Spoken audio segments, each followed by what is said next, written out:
So we're at a very critical point in history right now. We're at the tipping point. We're experiencing this great wave of change that is happening right now. And it almost feels like being inside of a little canoe or a little kayak with two paddles paddling along on the ocean. And you start to feel a swell in the ocean. And I think a wave's coming. So you say, okay, I'm fine.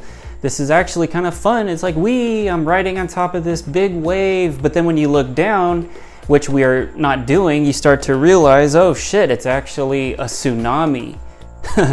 And that's actually about to come crashing down. Another way of looking at it is like being a frog.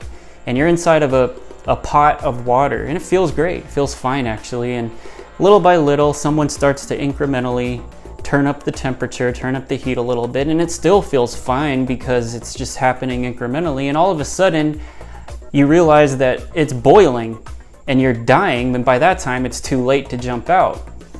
And the second example is not how everybody is going to end up, but it's going to be how some people end up.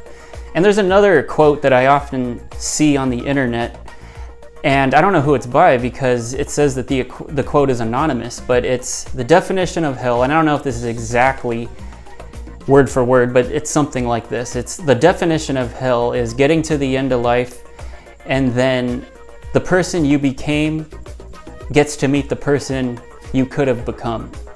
And that's the definition of hell. So again, that's not going to happen for everybody, but I brought up those two things to make a point, and I'm going to be moving in a very circular motion. So there will be a point, and it's that, why are you here? Why are we here? Why is anybody here? Humans, animals, trees, and you specifically. This is a question that I've always had ever since I was 16. I didn't always have it. I started getting it when I was 16. And when I was in college, like early 20s and whatever, I remember professors, teachers, they would always tell me like, oh yeah, well, you're young. Like when I was 19, 20, like that was how all young people think. They all are seekers of the truth. They want to know what the meaning of life is, but it's a kind of a childish question. This is the way it came off to me when they were telling me about this. And so they made it sound like this is a phase that you would outgrow, trying to find out the meaning of life. And I haven't outgrown it at all. If anything, it's just increased for me. So that was something that I was told by experts when I was a young person that turned out to be not true at all, among many other things. And so why are you here? Why are we here? The question has always been on my mind ever since I was age 16. And I don't mean, why are you here, meaning, what do you want to do with your life? Or what do you want to do for a living or for a career? I actually mean, in the most basic way, like, why are we here? Like, how the hell did sentience, consciousness come together in this type of body with this structure? And we have like thumbs. You don't realize how much of an advantage it is to have certain things like thumbs. Just having thumbs, like look at all these tools and objects that we can manipulate just by having thumbs. Now, I mean, if you lose your thumbs, we have other things that you can use in place of a thumb, but you got to understand that, and also our minds. This is weird too. Like animals, I guess they dream, or they dream, I suppose, but they can't. It doesn't seem like they can plan that well or see the future. That's a trip that humans can do, is that humans can actually see a future. And it begins with just ideas, with just thoughts. And you think about something, and then your body will figure it out.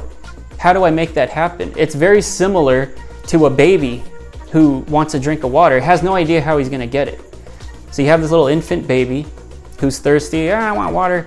And it doesn't know how to speak yet, it doesn't know where the water is, but it knows that it wants it, and its body figures out how to get it. So it starts crying, making noises, and bothering someone, then it eventually gets the water, and it doesn't think twice about it. This is the secret to creating the life that you want, is being able to be absorbed in that process 100%, so that you just let it happen. And then everything falls into place. And what does that require? Focus and absorption. Without your critical mind stepping in to interrupt you and say, wait, let's think about reality, the reality that I know, that I've been creating in my mind, that's not even close to the ultimate reality, but it's just my limited version. So that's going to happen. And then that's what pollutes the whole process but you got to remember, that vision is real, is powerful. That is the magic. Make no mistake about it. They want you to be overly realistic about things. And reality, being realistic, does have a place. Trust me. I've been hit with very hard realities in my life, so I understand the importance of focusing on reality. But what I mean too is that you need the power of imagination as well, and it has to be recognized in its own right. It should be recognized as a power that has its own place. Like if you look at this like mixed martial arts, you have boxing, wrestling, jiu-jitsu, kickboxing. So there's striking, there's the ground game, there's grappling.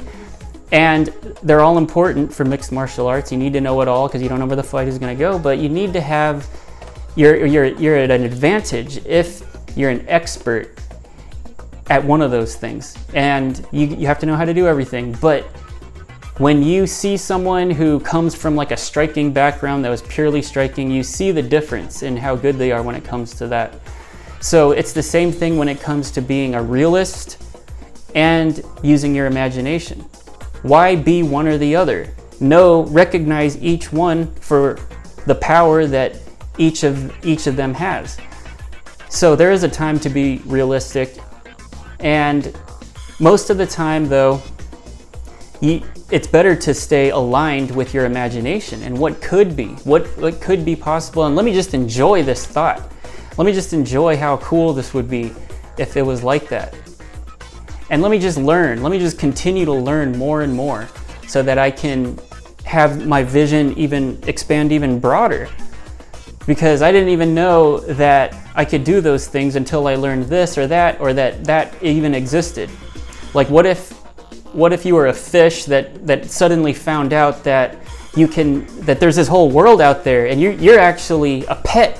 You're somebody's pet. It's not even that you're independent in any of this. It's like you're somebody's pet inside of a fish tank that they bought at this pet store, and you're thinking this whole time that this is your world and you're free and everything. Little do you know, there's this whole entire multiverse out there.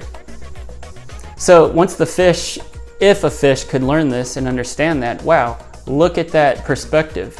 Look at that explosion in awareness. So there's a lot going on, and ask yourself, why are you here? And I brought up that this is a very critical point in history because we're experiencing this great wave of change and all that stuff. But I think that part of it is the universe waking up to itself. Part of it is the universe waking up to itself.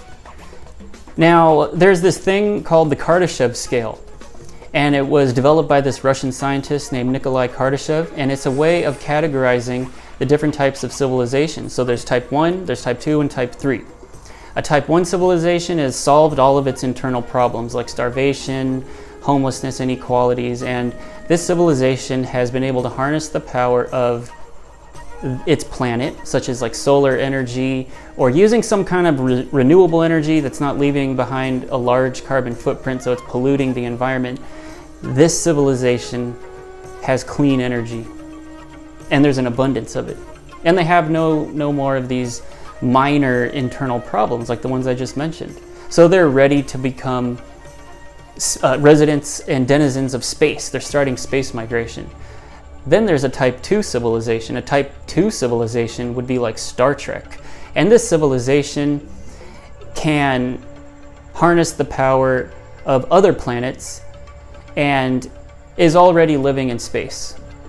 So, like Star Trek. Then you have a type 3 civilization, which is like Star Wars. And this civilization can migrate into other galaxies, utilizing all of the energy of the one it's in.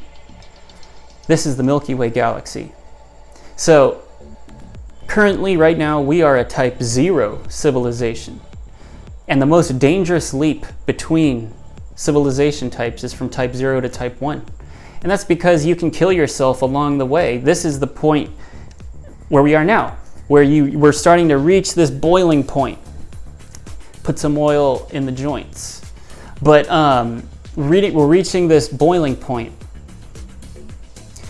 And are we going to kill each other through civil wars or with our own nuclear weapons and technology as we try to get what we want? Each country is trying to get what it wants, and everyone's trying to get what they want. Are we going to kill ourselves, or are we going to come together?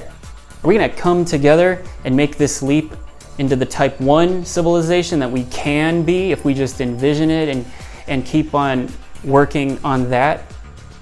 Or are we going to just annihilate ourselves? I don't know. But it's up to us. It really is up to us. That's why I ask you, like, why are you here? Because you may look out into the world and you see, oh my God, this fucked up shit's happening, and that guy sucks, and that motherfucker sucks, and all that. But what about you? Like, why the hell are you here? Why were you born to the parents that you had? And why did you go through all the experiences that you've gone through and that you're going to continue to go through? Why are you all here? It's always going to be this reflection thing. And that's why I'm thinking possibly this tipping point actually is the universe waking up to itself. It's becoming sentient. And so you have to open every single door and meet every single demon. You got to meet every single potential for greatness. There's all kinds of things that are being exposed. That's why in the Bible, I'm not too religious myself, but they talk about the apocalypse, which I think is around this time. And the apocalypse actually means the unveiling or the unsheathing. It doesn't mean the end of the world, it means the revealing. And this was throwback to the 2012 days when everybody thought the 2012 was going to be the end of the world. And you remember they made that movie about it called 2012? Well, hey, dude, 2020. If you want an argument for a world that is going to be that year, it's 2020 thus far, unless 2021 beats 2020. It's 2020 is the year that the human civilization stepped up, or that's when that shit happened. So I'm waiting for the aliens to land next. Let's call them extraterrestrials, because alien is as what's that guy's name? Stephen Greer, the leader of the Disclosure Project, like he says, calling the aliens is almost like intergalactic racism. It's like, just call them extraterrestrials, or call them space brothers or space sisters, space siblings. I just call them, or you could just call them the ETs. But yeah, if we meet our space brethren this year, that'd be a perfect trifecta for 2020. So I'm hoping that happens. But anyway, this message is just to remind everybody that if you're looking out there and getting angry or worried, maybe look inside here and just ask the question, why am I here? And a second one to follow it up with, who am I? Who am I and why am I here? Who am I and why am I here? Why are you here and who are you? Those are the questions to ask for this week.